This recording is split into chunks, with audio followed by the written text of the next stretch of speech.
Good morning students. Expert guidance classes की math की class है ना, इसमें हम लोगों ने अपना एक बड़ा इम्पोर्टेंट और बहुत ही लंबा चैप्टर जो सांख्यिकी था उसको कंप्लीट कर दिया। ठीक, उसकी पूरी प्ले लिस्ट यूट्यूब पर है, जहाँ से भी आपको जो भी चीज़ नहीं समझ में आता उसको जाकर के पढ़िए और चीज़ों को क्लियर करिए। आज हम लोग एक दूसरा इम्पोर्टेंट चैप्टर जो क्लास 9, 10 और बहुत सारे कॉम्पिटिटिव एग्जाम में भी उससे प्रश्न पूछे जाते हैं, है ना, उसके बारे में डिस्कशन करेंगे। तो आइए स्टार्ट करते हैं। आज हम लोग मेंसुरेशन, क्षेत्रमिति, मेंसुरेशन के बारे में थोड़ा या ज़्यादा आप सभी लोग बचपन से जानते हैं, है ना।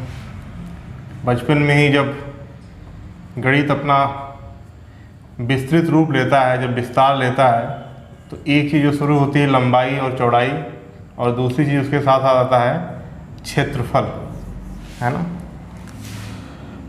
बेसिक स्तर पे या माध्यमिक स्तर पे जो हमने पढ़ाई की है क्षेत्रमिति के बारे में, तो जितनी भी आकृतियाँ हमने देखा, जितनी भी चीज़ों का हमने क्षेत्रफल, है ना, निकाला, वो सब समतल में होते थे, है ना। समतल, थोड़ा सा सब चीज़ों को समझेंगे, है ना। समतल, ठीक, समतल का मतलब एक ही तल में होना। समतल मतलब समान तल, एक ही तल में होना, ठीक। अब इसी को समझिए। जैसे देखिए क्या है, कोई आकृति इस तरीके से हो, है ना। जैसे मान लीजिए ब्लैक बोर्ड, जो आपका बोर्ड है ना, वाइट बोर्ड, ठीक, इस पे देखिए क्या है, एक तो ये चीज़ हो गया आपका लेंथ और ये क्या हो गया ब्रेथ। इस तरीके से दो चीज़ें हुई, तो लेकिन ये दोनों क्या है, एक ही तल में है ना, दोनों इसी के तल में है। अब यदि हम बात करें कोई ऐसी आकृति हो, जैसे मान लीजिए कि ये पेन हो या कोई और ऐसी चीज़ हो, जैसे ये हो गया आपका, देखिए अगर आप चीज़ों को समझ पा रहे हो, तो ये दोनों क्या है, एक ही तल में है ना, इसी में। लेकिन अगर कोई चीज़ ऐसी हो जिसके कुछ पास कुछ मोटाई भी हो या कुछ ऊंचाई हो इस तरीके से, तो ये एक अलग प्लेन हो जाएगा, है ना।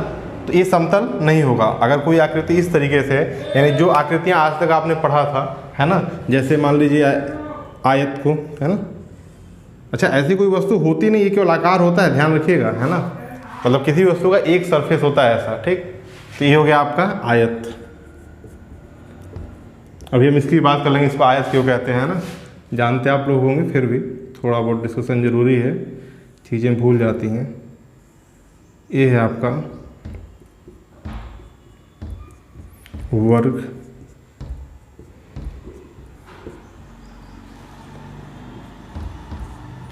ठीक, या फिर आपने पढ़ा होगा,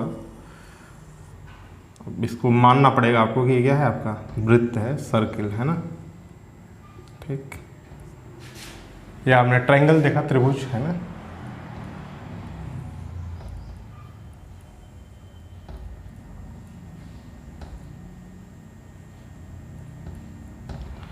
ठीक, तो ये बेसिक जो 4 स्ट्रक्चर हमने आपके सामने बनाया, आयत, वर्ग, वृत्त और त्रिभुज, है ना, ठीक।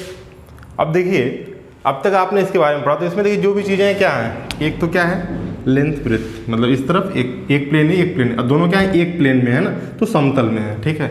इस तरीके से चीज़ें हैं। लेकिन कुछ ऐसी आकृतियाँ जब आपके सामने आ जाएं, जैसे मान लीजिए आपका जो है ना, ये देखिए डब्बा है, ठीक।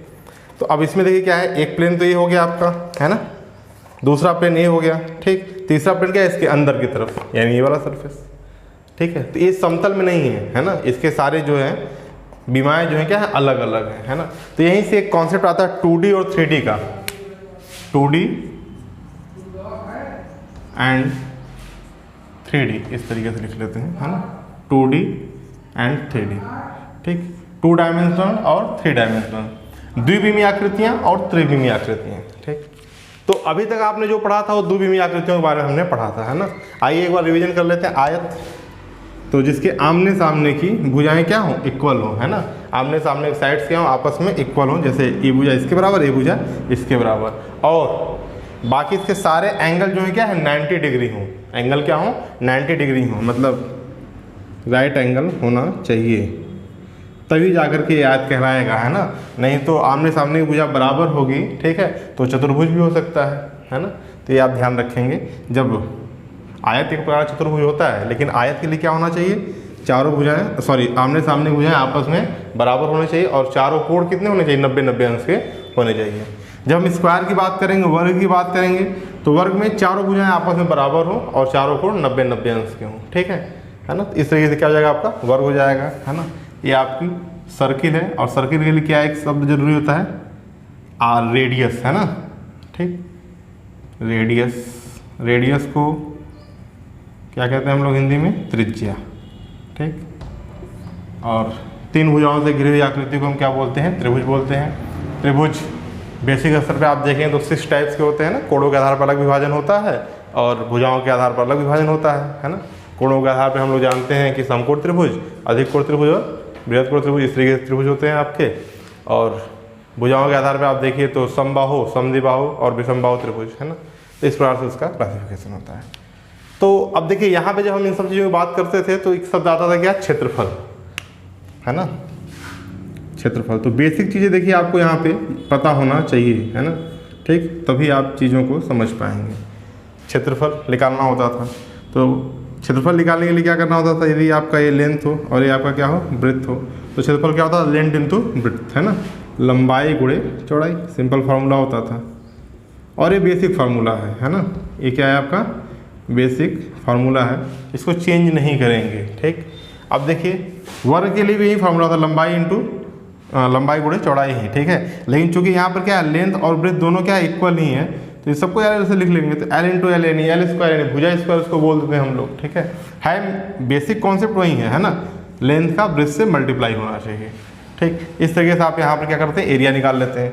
वृत्त के केस में जब हम बात करते हैं तो यहाँ पर एक आपका कॉन्स्टेंट आता है पाई, है ना, जिसकी वैल्यू 22/7 होता है या 3.14 लगभग मान लेते हैं हम लोग, और आर स्क्वायर, ठीक, ये वृत्त का हो जाता है। फिर क्षेत्रफल के बाद जो दूसरी चीज़ हम लोग डिस्कस करते हैं वो क्या आता है आपका, पैरामीटर, है ना, परिमाप, ठीक, परिमाप के लिए भी आपने अलग अलग फार्मूले रट रखे होंगे, याद कर रखे होंगे। अभी हम आपको एक कॉन्सेप्ट बताते हैं जिससे आप सबका पैरामीटर आसानी से निकाल सकते हैं, ठीक है। और वृत्त के केस में ये आपका हो जाता है फार्मूला 2πr, ठीक। तो चीज़ों को थोड़ा बेसिक चीज़ों को डिस्कस करेंगे और फिर हम लोग क्लास 9th और 10th के सिलेबस पर आएंगे, जिसमें मेंसुरेशन का क्या पार्ट है, सरफेस एरिया, वॉल्यूम किस तरीके से फाइंड करते हैं अलग अलग स्ट्रक्चर से। इन बेसिक स्ट्रक्चर से और कौन कौन से स्ट्रक्चर बनेंगे, जैसे देखिए आयत से हम घनाभ बनाएंगे, वर्ग से हम जो है घन बनाएंगे, है ना, और वृत्त से आप देखिए बेलन बनेगा, गोला बनेगा, है ना, त्रिभुज और वृत्त को मिला करके हम कोण यानी कि शंकु बनाएंगे, और उन सब के बारे में डिस्कशन करेंगे, ठीक। तो आइए पहले हम लोग परिमाप के बारे में समझ लेते हैं, होता क्या है परिमाप। तो आइए बात करते हैं हम लोग पहले सबसे बेसिक जो हमारा कॉन्सेप्ट है परिमाप, है ना। तो परिमाप के लिए बहुत सारे बेसिक फार्मूले आप नहीं याद करना है कि अलग अलग आकृतियों के अलग, है ना, छोटे कक्षाओं के तक ठीक था। आइए यहाँ देखते हैं परिमाप हम कैसे निकालेंगे। तो जो भी आकृति आपको दी हुई है ना, उसके जितने भी साइड्स हैं बाहर के, है ना, उन सबको आपस में आप जोड़ दीजिए, परिमाप निकल आएगा, ठीक। आइए एग्जाम्पल्स हम करते हैं। जैसे मान लीजिए आपका स्ट्रक्चर है, ठीक, ये है आपका 4 सेंटीमीटर और ये आपका 2 सेंटीमीटर, ठीक। और स्ट्रक्चर ड्रा कर लेते हैं।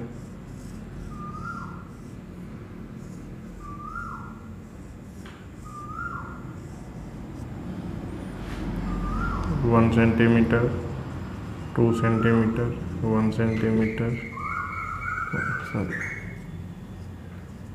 2 सेंटीमीटर,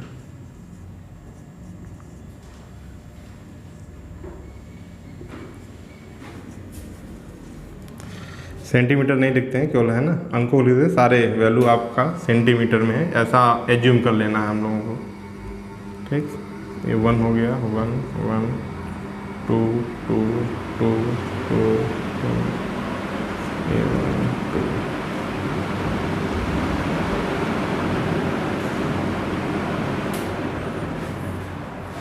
आइए देखते हैं यहाँ पर, है ना। तो ये दूसरा स्ट्रक्चर आपका हो गया। एक और स्ट्रक्चर आप यहाँ ड्रा कर लीजिए।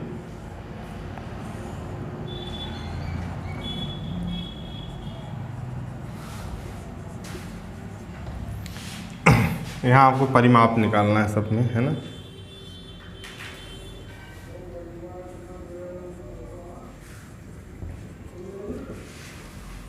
ठीक, तो आइए चलिए देखते हैं परिमाप कैसे निकालते हैं, है ना। तो हमने कहा कि जो भी बाहर की साइड्स हैं उनको हम क्या करें, आपस में जोड़ लें तो हमारा परिमाप निकल जाएगा। ठीक, तो देखिए सबसे पहले वाला जो फिगर है ना, पहले वाला जो सबसे पहले वाला डायग्राम है नंबर 1, इसका हम निकालते हैं। तो देखिए ये साइन क्या बताता है, जितना ये उतना ये है और जितना ये उतना ये है ना, यानी ये 4 सेंटीमीटर तो ये भी 4 सेंटीमीटर और ये 2 सेंटीमीटर तो ये भी 2 सेंटीमीटर। और हमने क्या कहा कि आपको सबको आपस में क्या करना, ऐड कर लेना और परिमाप आपका निकल जाएगा। देखिए तो इसका परिमाप क्या हो जाएगा, 4 4 + 2 + 4 + 2 है ना, 4 + 2 6, 4 10 + 2 12 सेंटीमीटर है ना। अभी हम फार्मूले से भी चेक कर लेंगे, इसको क्रॉस चेक कर लेंगे। यहाँ आइए इसका निकालते हैं। तो देखिए जितनी भी इसके बाहर के हैं ना साइड से, उनको आपस में क्या करें, जोड़ लीजिए। यहाँ शुरू करते हैं 1 2 लिख लेते हैं, 1 + 2 + 2 + 1 + 2 + 2 + 1 + 2 + 2 + 1 + 2 + 2 है ना। 2 2 4 1 5 2 7 2 9 1 10 2 12 2 14 15 17 19 2 21 है ना। ठीक, 3 2 5 6 2 8 2 10 11 13 2 15 1 16 2 18 2 20। कहाँ रिपीट हो रहा है, 1 2 3 4 4 4 8 12 16 20 ही होगा है ना। 2 1 3 2 5 1 6 2 8 2 10 1 11 2 13 2 15 1 16 4 20 है ना।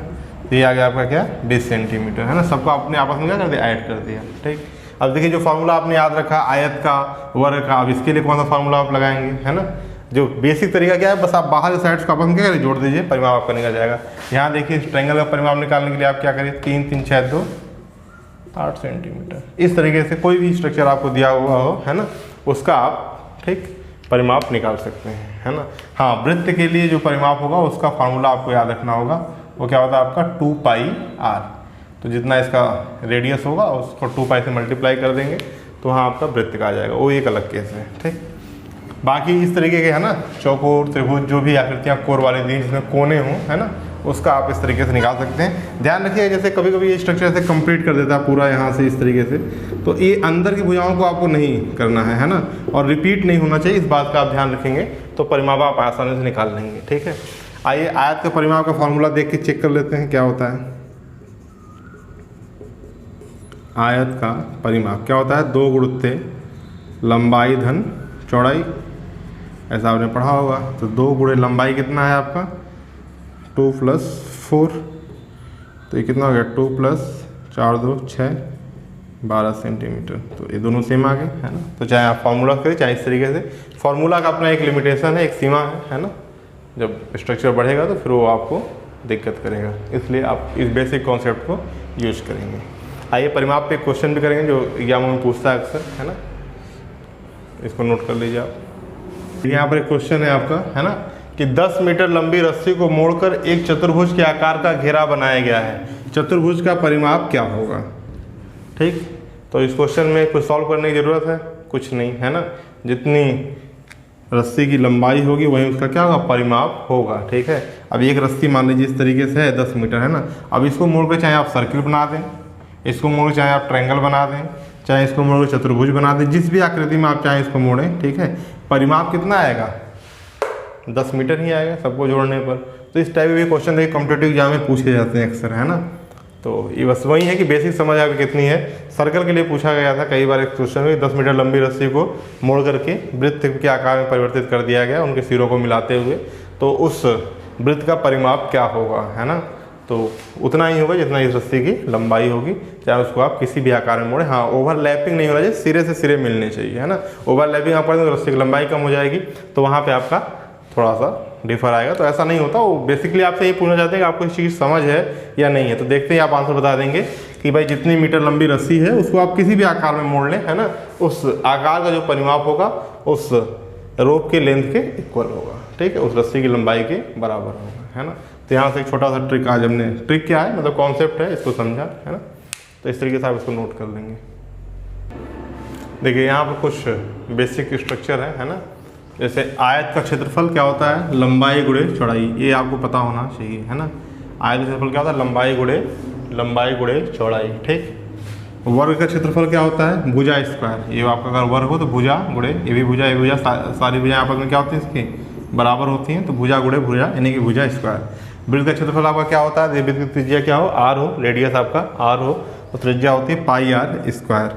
और समकोण त्रिभुज यदि है, right angle triangle, right angle triangle किसे कहते हैं, ऐसा ट्रायंगल जिसका कोई भी एक एंगल क्या हो 90 डिग्री हो, है ना, ऐसा त्रिभुज जिसका कोई भी एक कोण क्या हो समकोण हो यानी 90 अंश का हो तो उसे हम समकोण त्रिभुज कहते हैं। उसका यदि आपको एरिया निकालना हो तो क्या होता है 1/2 गुणे आधार गुणे लंब। आधार यानी कि बेस लाइन किसे बोलते हैं, जिस पर कोई ट्रायंगल बना होता है और इसमें एक लंब या हाइट या परपेंडिकुलर लाइन होती है जो क्या होती है आधार रेखा पर लंब होती है।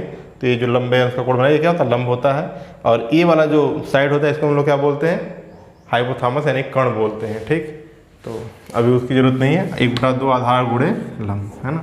तो ये देखिए एक बेसिक फार्मूला जो आपको पता होना चाहिए। ठीक, इसको आप अच्छे से याद करिएगा, है ना। अब हम एक एक स्ट्रक्चर को उठा करके इसको हम लोग बेस स्ट्रक्चर बोलते हैं, है ना। ये सारी आकृतियाँ किस में होती हैं 2D में। ठीक, ये सारी आकृतियाँ किस में होती हैं 2D में, है ना। अब इसके बाद जो हम बात करेंगे, जो क्षेत्रमिति हमारा जो टॉपिक स्टार्ट होगा वो आपका स्टार्ट होगा किससे, 3D आकृतियों से, है ना। लेकिन वो 3D जो आकृतियाँ होती हैं, जो 3D स्ट्रक्चर होगा वो इन्हीं बेस स्ट्रक्चर से ही बना होता है, यानी उनका आधार क्या होते हैं यही होते हैं, इसलिए आपको ये पता होना चाहिए। तो वीडियो को पॉज करके इसको आप क्या करेंगे नोट कर लेंगे।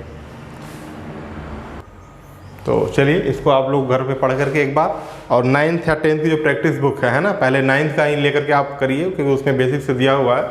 तो वहाँ से फिर हम लोग देखिए कल चर्चा करेंगे घनाभ की। ठीक, तो 6 समतलों से मतलब घिरा हुआ आकृति स्ट्रक्चर ऐसा होगा। ठीक है, फिर उसके बाद जो आयताकार स्ट्रक्चर से, है ना, बनी हुई आकृति होगी। जब हम बात करेंगे घन की तो 6 वर्गों से, है ना, तो घिरी हुई आकृति को हम लोग घन, तो बाकी सबकी परिभाषा और कैसे कैसे उनका हम लोग जो है ना, एरिया, सरफेस एरिया, ठीक, वक्र पृष्ठ क्षेत्रफल कैसे निकालेंगे, वॉल्यूम क्या होगा, ये सारी चीज़ों के बारे में कल डिस्कशन करेंगे। Thank you.